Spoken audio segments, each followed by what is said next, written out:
Hand flapping autism के behaviour issues में से 90% बच्चों में पाया जाने वाला सबसे कॉमन इशू, मगर अक्सर हम पेरेंट्स को ये पता नहीं होता कि इसे कैसे डील कर सकते हैं। तो आइए आज के वीडियो में जानते हैं कि हैंड फ्लैपिंग क्या होती है, हमारे बच्चे हैंड फ्लैपिंग क्यों करते हैं और कैसे हम घर पर ही अपने बच्चों की मदद कर सकते हैं इस हैंड फ्लैपिंग को रिड्यूस करने में। तो आज का वीडियो ध्यान से जरूर देखिएगा।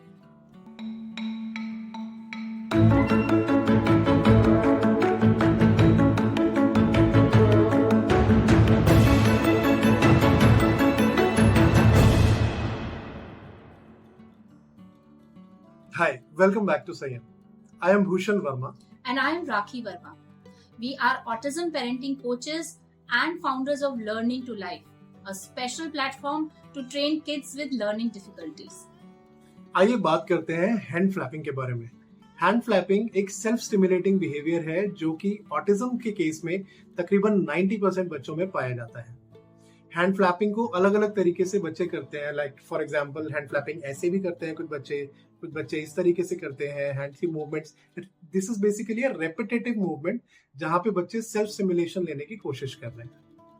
नाउ एट टाइम्स ये सोशली ऑकवर्ड हो जाता है अगर हमारा बच्चा किसी गैदरिंग में है या बाहर हमारे साथ कहीं गए और कॉन्टिन्यूसली रिपीटेड बिहेवियर किए जा रहा है, तो we can understand as parents that it does become awkward. It is basically a self stimulation behaviour. अपनी मर्जी से बच्चे जानबूझ के किसी को तंग करने के लिए नहीं कर रहे हैं। It is there sensory need, अपनी एक सेल्फ कामिंग नीड है जिसकी वजह से ये स्टिमुलेटिंग बिहेवियर बच्चे करते हैं। और ये सेल्फ स्टिमुलेटिंग बिहेवियर सिर्फ बच्चे ही नहीं करते, हम लोग भी करते हैं। आपने नोटिस किया होगा कि अगर कभी आप थोड़े से नर्वस हैं तो आपका पैर ऐसे ऐसे मूव करना शुरू कर देता है, या फिर कुछ लोग जब फोन पे बात करते हैं तो एक पेन लेकर पेपर पे कुछ भी ड्रॉ करना शुरू कर देते हैं, या फिर हम अपनी फिंगर्स, म्यूजिक अच्छा सुनते हैं तो फिंगर्स को टैप करना शुरू कर देते हैं, हमारी हेड मूवमेंट ऐसे ऐसे होने लगती है। तो this is all stimulating behaviour. हम सब अपने आप को उस पर्टिकुलर एनवायरनमेंट, उस पर्टिकुलर सिचुएशन के हिसाब से स्टिमुलेट करते हैं ताकि अपने आप को काम कर सके, अपने आप को सूट कर सके। नाउ यही सेम चीज हमारे बच्चों के साथ भी होती है। जब बच्चे नर्वस होते हैं या वो किसी काम को करने में बहुत बोरियत महसूस करते हैं या फिर बहुत थके हुए हैं या एंग्शियस हैं या बहुत एक्साइटेड हैं, तो ये सारी सिचुएशंस में बच्चे कुछ ना कुछ सेंसरी इनपुट सीख कर रहे होते हैं, जिसकी वजह से अपने आप को काम करने के लिए, अपने आप को सूट करने के लिए वो ये सेल्फ स्टिमुलेटिंग बिहेवियर्स करते हैं, जिसमें से हैंड फ्लैपिंग एक मेन स्टिमुलेटिंग बिहेवियर है। तो इसके लिए हमें ये समझना जरूरी है कि हमारे बच्चे हैंड फ्लैपिंग का बिहेवियर करते ही क्यों है, और अगर वो कर भी रहे हैं तो उसे रिड्यूस कैसे किया जाए। 7 पावरफुल एक्टिविटीज के थ्रू हम ये चीज समझेंगे कि हैंड फ्लैपिंग बिहेवियर को कैसे आप घर पर ही अपने बच्चे के साथ रिड्यूस कर सकते हैं। हैंड फ्लैपिंग के लिए एक्टिविटीज को जानने से पहले हमें ये जानना जरूरी है कि हमारे बच्चे को क्या ट्रिगर कर रहा है हैंड फ्लैपिंग करने के लिए। इसके लिए आपको एक चार्ट प्रिपेयर करने की जरूरत है। एक चार्ट जिसमें आप 3 कॉलम्स बनाएंगे। Number 1, what happened that led to hand flapping, यानी कि ऐसा क्या हुआ एनवायरनमेंट में जिससे बच्चा हैंड फ्लैपिंग करने लगा। फॉर एग्जाम्पल, क्या कोई गेस्ट घर में आया है, या कोई नया टॉय उसे दिया है, या खाने में कुछ उसकी पसंद की चीज बनी है, या ऐसा कुछ नॉइज हो रही है जो बच्चे को अच्छी नहीं लगी है। जो भी आप नोटिस करें, जस्ट बिफोर आपने नोटिस किया कि बच्चा हैंड क्लैपिंग कर रहा है, उसके पहले का इंसिडेंस, ये उसका ट्रिगर हो सकता है। अगर आपको लगता है एक से ज्यादा चीजें एक साथ चेंज हुई हैं, फॉर एग्जाम्पल आपने मिक्सी भी ऑन किया है और डोरबेल भी बजी है और बच्चा किसी टॉय के साथ खेल रहा था जो टूट गया है, तो आप तीनों प्रोबेबल चीजें आप उसमें नोटिस कर सकते हैं। इससे आपको ट्रिगर आइडेंटिफिकेशन में हेल्प मिलेगी। ऑल्सो आप इससे फ्रीक्वेंसी भी मॉनिटर कर सकते हैं कि बच्चा दिन में कितनी बार इस तरीके की हैंड क्लैपिंग कर रहा है या किस एनवायरनमेंट में हैंड क्लैपिंग कर रहा है। जब हमारे पास इस तरीके का डेटा अवेलेबल होगा तो बहुत हेल्प होगी हमें अपने बच्चे के साथ काम करने में, बिकॉज उसके थ्रू हम एनालाइज कर सकते हैं कि किसी स्पेसिफिक एनवायरनमेंट या किसी स्पेसिफिक कंडीशन की वजह से बच्चा ऐसा कर रहा है। ऑल्सो जब आप ये 7 एक्टिविटीज जो हम आपके साथ शेयर करने जा रहे हैं वो करेंगे तो उसका आउटकम भी उस चार्ट में आप मॉनिटर कर सकते हैं, ताकि आपको पता चले विद टाइम क्या ये रिड्यूस हुआ है या बच्चे में कोई चेंज आया है या आपको एक्टिविटीज में कुछ चेंज करने की जरूरत है। It will really help you to monitor and definitely reduce the condition of hand flapping. Hand flapping का one of the most prominent reason is कि बच्चों को अपने हाथों पे प्रेशर फील होना, प्रेशर की एक नीड होती है बेसिकली। जब बच्चे हैंड फ्लैपिंग करते हैं, ऐसे कर रहे हैं, ऐसे कर रहे हैं, तो उनको ना एक तरीके का प्रेशर फील होता है यहाँ पे, जो उनको अपने आप को काम करने में, अपने आप को सिमुलेट करने में मदद करता है। नाउ हमें बच्चे की नीड को किल नहीं करना, हमने बच्चे को रिप्लेसमेंट दे देना है उसका।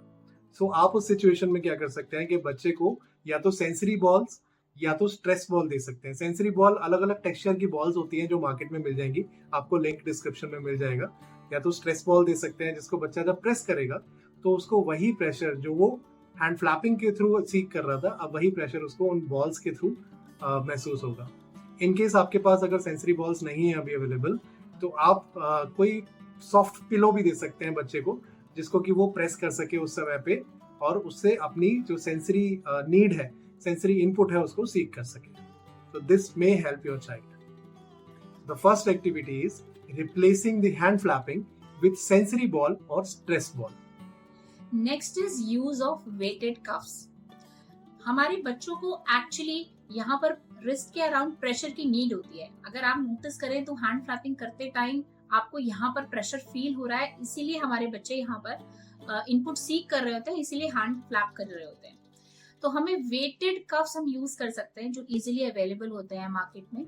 और वेटेड कफ्स आप जब बच्चे को ऐसे राउंड करके यहाँ पहनाएंगे तो उनकी जो कांस्टेंट नीड है रिस्ट के अराउंड प्रेशर की, वो फुलफिल होती है, और इससे हैंड फ्लैपिंग का जो बिहेवियर है वो रिड्यूस होगा।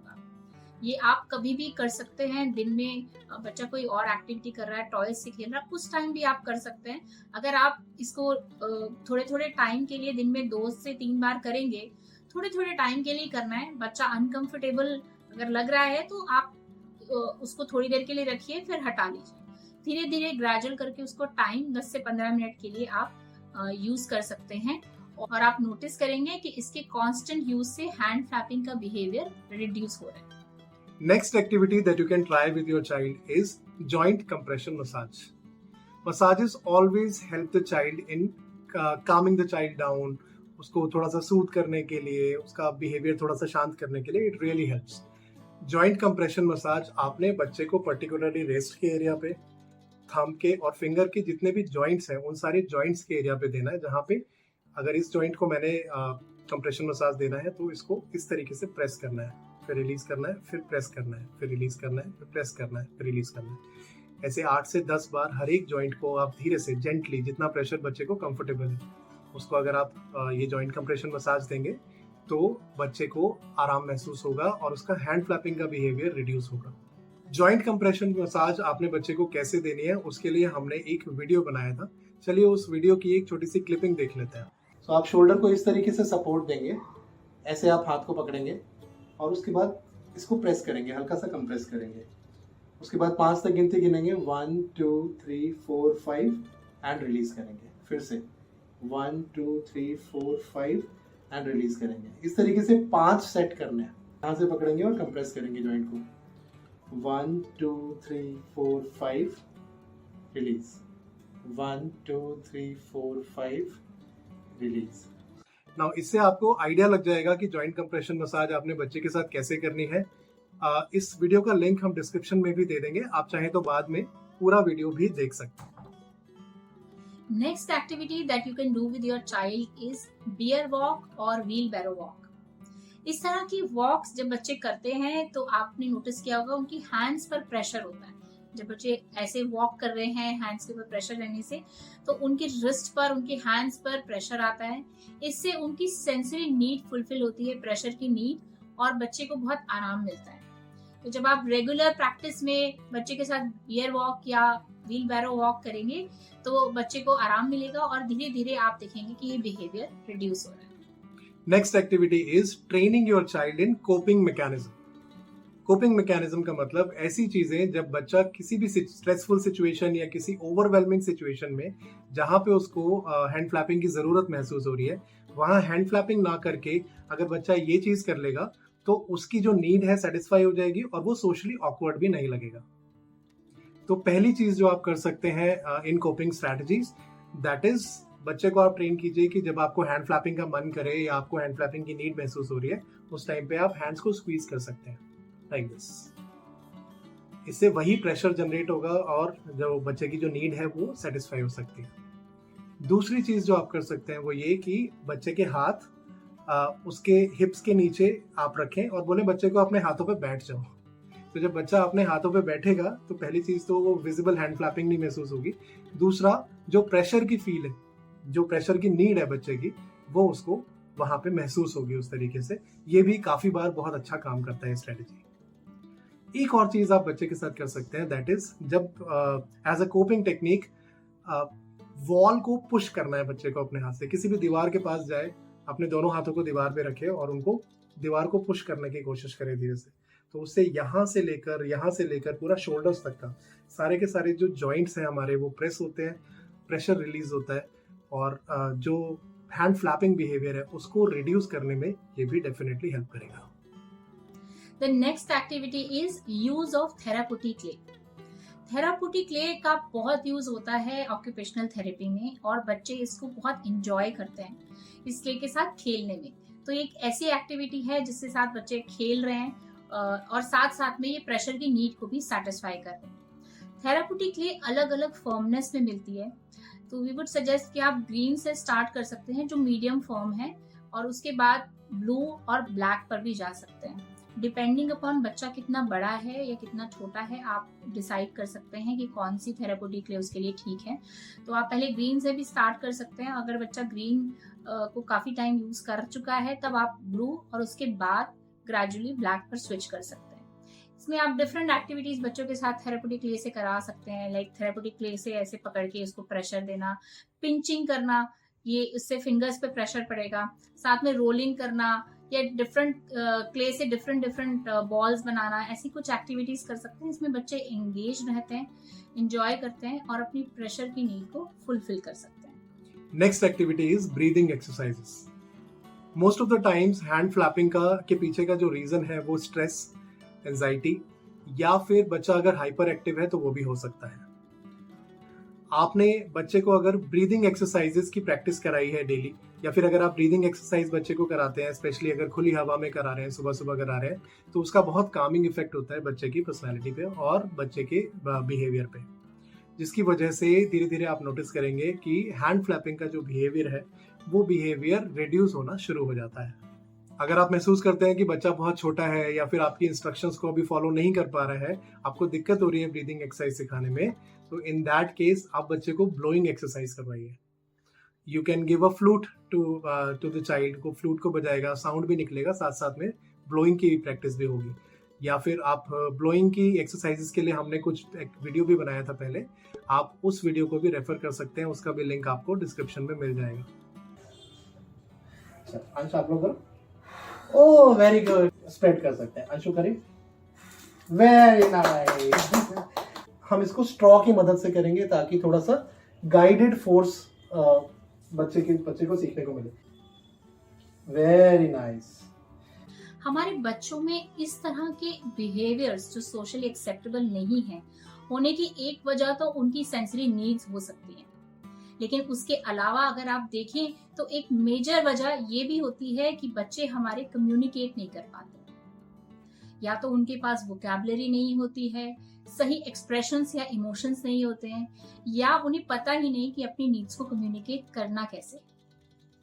इन्हीं चीजों को ध्यान रखते हुए हमने लर्निंग टू लाइफ प्लेटफॉर्म बनाया है, जिसपे डिफरेंट तरह के कोर्सेज अवेलेबल हैं जो न सिर्फ वोकैबुलरी को बिल्डअप करने में बल्कि बच्चे को कम्युनिकेट करने में भी उन्हें सपोर्ट करते हैं। आप www.learningtolife.com की वेबसाइट पर जाकर इन कोर्सेज को एक्सप्लोर कर सकते हैं और अपने बच्चे को इनसे बेनिफिट करा सकते हैं।